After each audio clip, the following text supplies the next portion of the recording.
Hey everybody, welcome to BBQ by Biggs. I'm Aaron, and boy do we have a treat for you today. We are competing in the BBQ Pitmasters of Youtube competition, and we've been chosen to do brisket. Our competition is the Grill Sergeant. His channel will be listed down below in the description, plus the other 20 YouTubers that are competing in this competition. Check the description below, see those YouTubers, and go check out their videos as well. Give them a vote. If it's after March 27th when you're watching this video, give us all a thumbs up.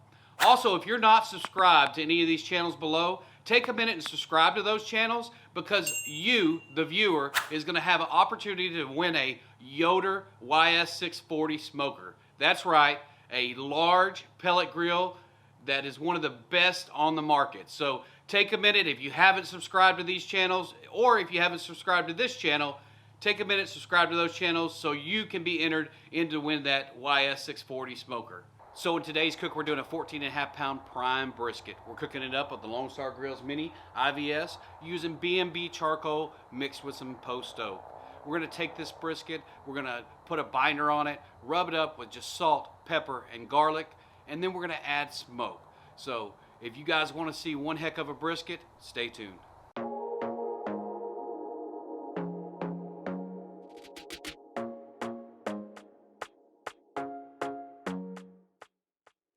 Hey everybody, welcome back. We're gonna get this brisket trimmed up. So when you're trimming a brisket, what you need to keep in mind is, just like a sports car isn't built like a brick or square. A sports car has those lines. Think of a Corvette when you think of a brisket. You wanna make sure that you take off enough fat that gives you a smooth surface for that smoke to stick to and to have penetration. If you have dips or you have bumps, you're gonna have some deflection of the smoke as it comes across your meat. So when we go to trim this, our focus today is not a competition trim. Our focus today is to make sure that we have good lines and we have good smoke penetration for our brisket. So let's get to it. So we picked up a brisket at Costco. This Costco is, as you can see here, a USDA prime. Costs $2.79 a pound, which is a pretty good deal considering how high meat has been. So this is a 14.48 pound brisket. We'll let you know kind of what it is after we get it trimmed up. Like I said before, what we're looking for is to make sure that we have that Corvette effect. You want to have rounded corners. You want to have it come across, the smoke be able to come across without much interference, so you get the best smoke coverage and penetration as possible.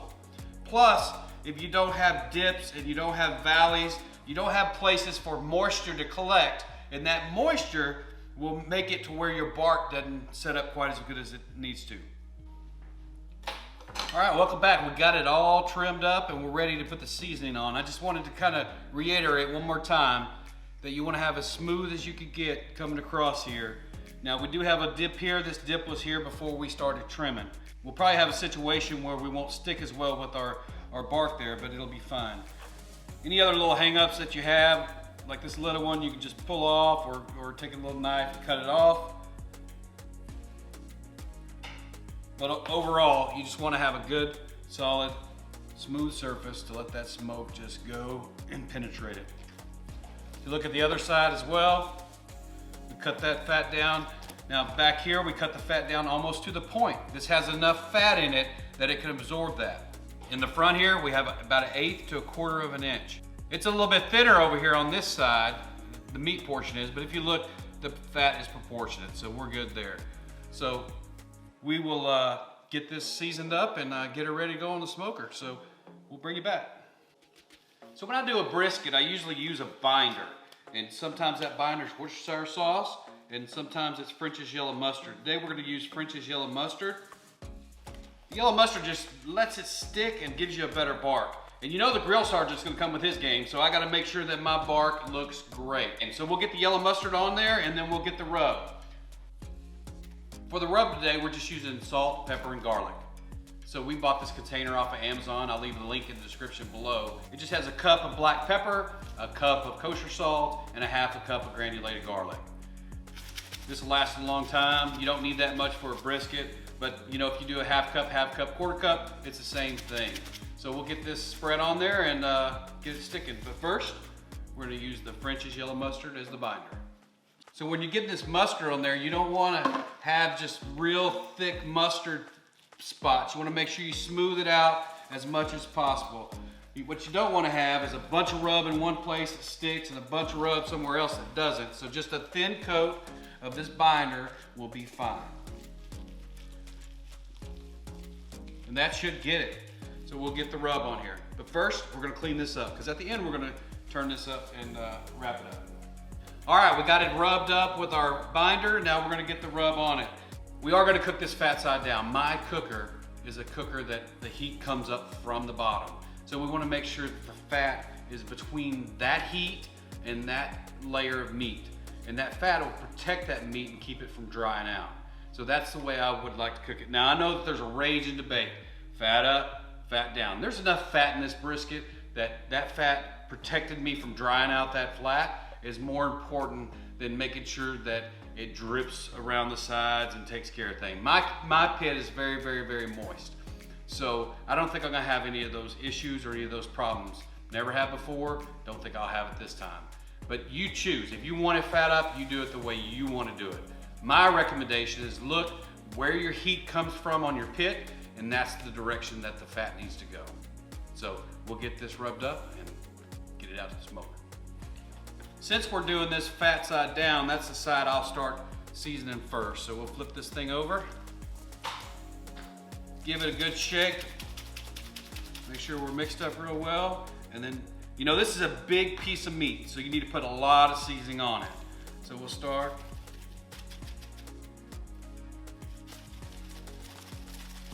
And then we'll just start layering it on here.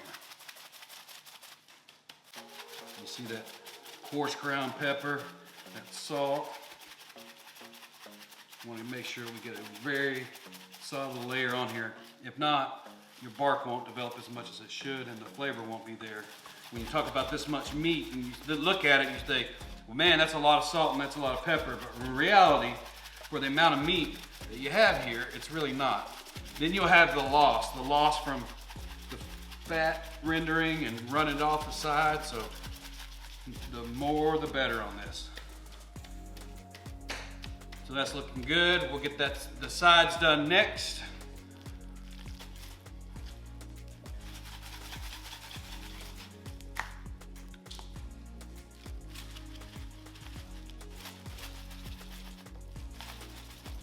All right, we're covered good there.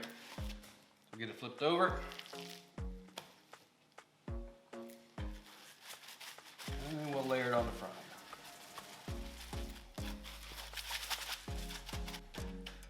Just pat it in a little bit and then start looking for spots where you might be a little light or not light.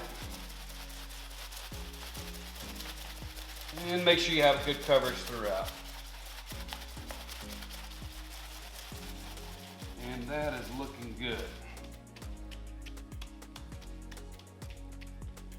So now that we got it rubbed up, we're gonna get it wrapped up and get it into the fridge.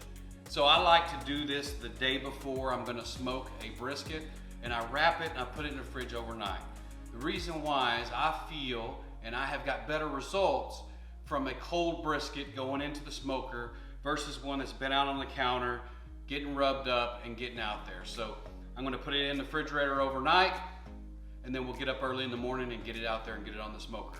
Before we do get it on the smoker, we're gonna take the rub one more time. We're gonna make sure there's no places where the rub pulled off. And if there is, we're just gonna do a little bit of touch up before it goes on the smoker. That gives it a long time in that cold smoke range, which gives you a better smoke ring and gives you a little bit better flavor in my opinion. So we laid down this saran wrap before we started. All we're gonna do is take it and wrap it up.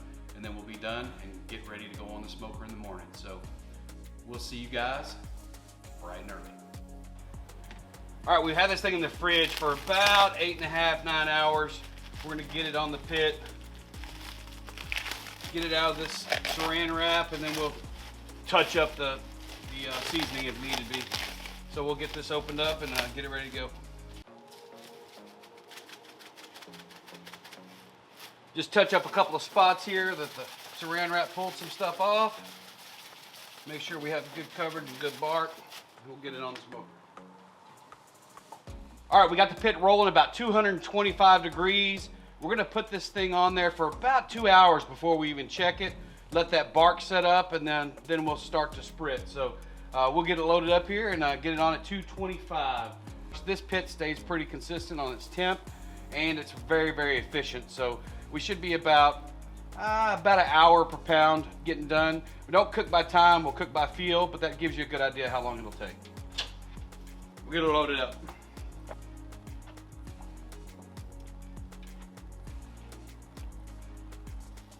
All right, we'll put her to bed and we'll see you in about 2 hours.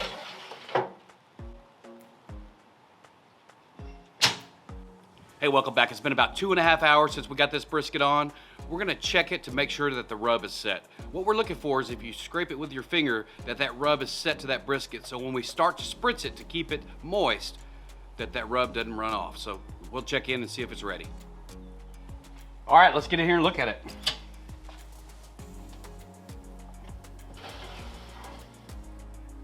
Oh yeah, it's looking good. Taking on some color. Bark setting up nice. As you can tell, that rub's staying where it's supposed to be. So it's got moisture on it, but we'll get it started spritzing. And then we'll spritz about every hour from here on. So we'll just give it a light spritz. Just have half and half water, apple cider vinegar. Make sure we get that moisture on there.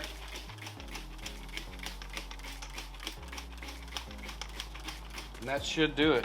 We're gonna add a probe to the point and to the flat, probably on our next spritz, to kind of see where we're at. So we'll check in then.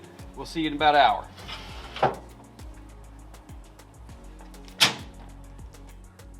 All right, we're back. It's been 4.5 hours, and we're gonna look in, see how the bark's doing, see how it's setting up, and give it that one last spritz.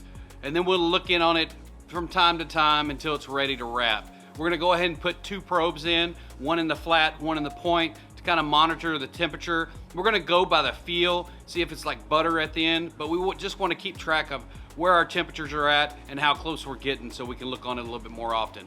Remember, if you're looking, you're not cooking. So those probes really help to be able to kind of guide you when it's time to start opening it up and giving it a little poke every now and again. So we'll get you in there, let you look and see what's going on. Stay tuned. So we've been rolling along at about 235 degrees, 4.5 hours in. Let's see what it looks like.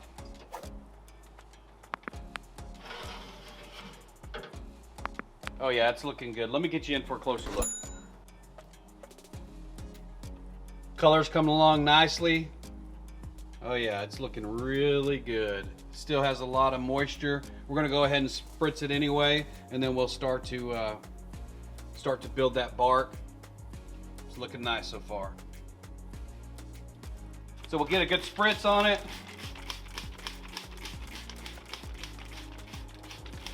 Keep it real moist. We'll put her to bed. Probably won't bring you back again until the wrap. We'll go ahead and put some probes in it right quick. We're gonna put one in the flat, one in the point. That way we can monitor where we're at so we don't have to open this thing up as much. So we'll get her closed up and see you guys in a minute. All right, we're sitting at about 9 hours. Internal temperature's about 165 degrees. The color on the outside looks perfect for us. We're gonna get it wrapped. So we'll get our butcher paper ready and we'll get this thing wrapped up. So this pit's been rolling along at 235 degrees almost all day. 9 hours. Goes up, goes down. About 235 is what it's been rolling. Internal temperature is about 165 degrees or so. It's about time to wrap. We got the color that we want, so we're gonna get this thing off and wrap it in peach paper. Oh yeah, it's looking great. Color's right where we want it. We'll get these probes pulled.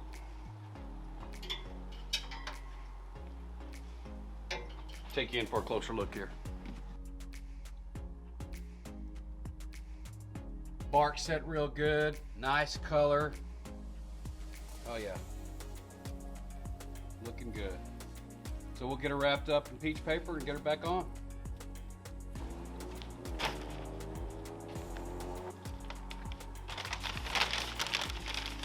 it over.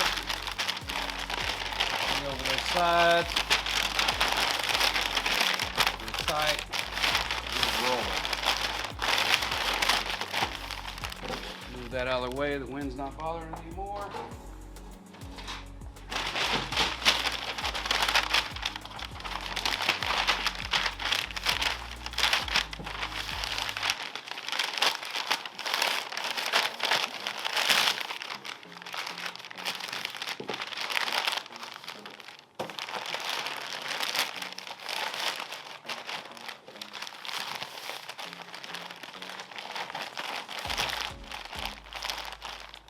So that's done. We'll stick a probe right back here in the point, and then we'll come back out and get her going. All right, we'll see you guys when it hits 200, 205. We'll check it out. All right, after 12.5 hours, the brisket is finally done. We got to internal temperature of about 205 until it started probing tender. It's like butter going through, so we'll get it pulled, put in a cooler to rest. We'll probably rest it for about 3.5 to 4 hours, maybe a little bit more, depending on what the internal temperature is, and then we'll cut into it and let's see how we did. So stay tuned for the final results. So all we have is a cooler, and then we have the bottom line with towels, and then we're just gonna cover it with towels. And then we'll let it rest for about 3 or 4 hours. And we'll bring you guys back for the cut. Hey guys, welcome back. We've let this brisket rest for about 3.5 hours. We're gonna get it cut open and let you see what the results are. Let's do it. The thing about slicing brisket is you gotta make sure that you slice it the right way. You gotta slice it against the grain. This one, the grain's going this way. But you'll notice that the grain changes on the point once you get the flat off of it. So you need to make sure that you cut it about right here so you can cut this way and this one this way. So we'll cut it in the middle just to get a look.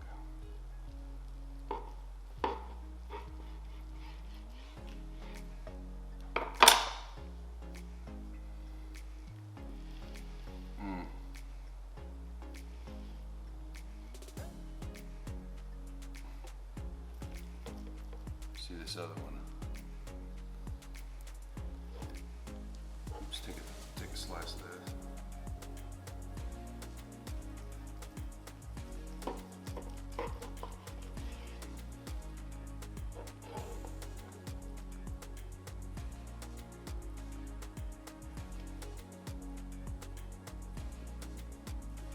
Pull it right apart.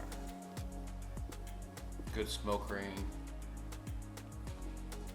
It's a good piece of meat.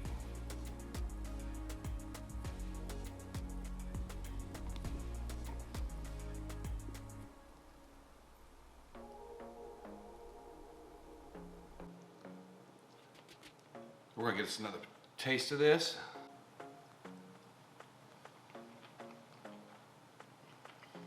Oh my God.